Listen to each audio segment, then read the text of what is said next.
Situation 2 देखो, इसमें बोला है आपको impact of decreasing demand for a foreign currency, यानी कि फॉरेन करेंसी की डिमांड अगर कम हो जाएगी, डिमांड कम हो जाएगी तो हमारी डोमेस्टिक करेंसी में भी फॉल आ जाएगा,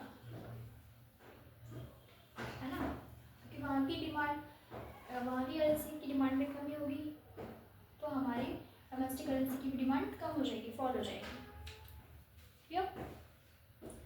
तो एक्स एक्सिस पे demand and supply of foreign exchange और यहाँ पे रेट ऑफ एक्सचेंज की जिससे हम अदला बदली करते हैं, है ना, इंडियन रुपीज़ है और एक तरफ फॉरेन की करेंसी है। तो ओ आर है $1 इक्वल्स टू ₹60,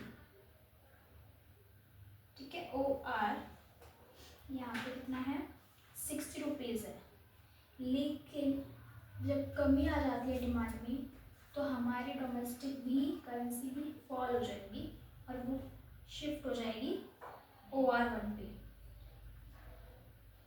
और कितना हो जाएगा ₹50, यानी कि पहले $1 60 रुपीज़ का था और अब $1 50 रुपीज़ का। ये डिमांड में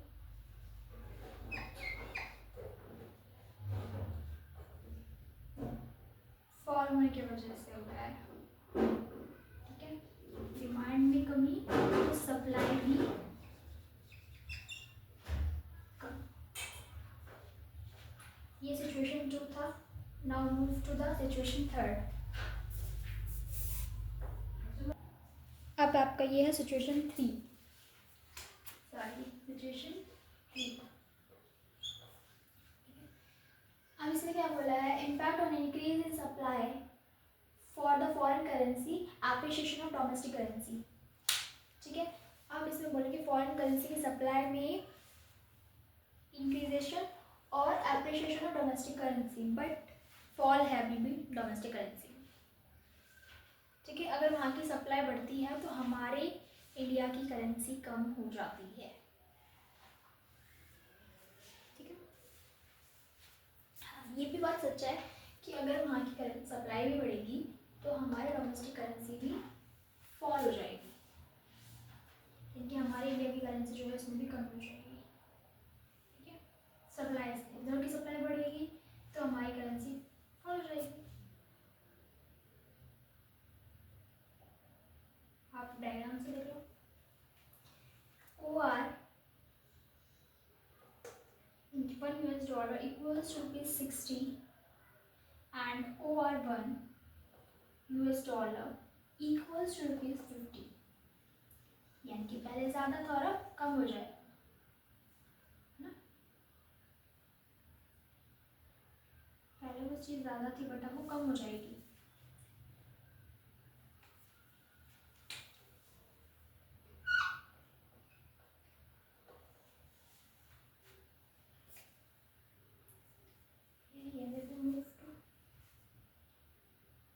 ये ज़्यादा पे चला गया,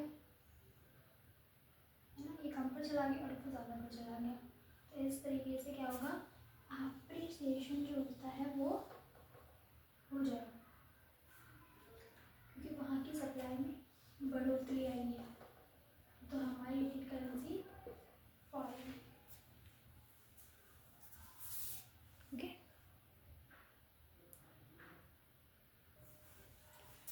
सो बेटा आपका जो चैप्टर है ये यहाँ पर ही क्लोज हो जाता है। Yes, this chapter is finished with this. इसमें एक सिचुएशन रहती है, 4th illustration, hope you can understand this. So I am complete this topic here, okay. If you have any doubts you can comment me and ask me.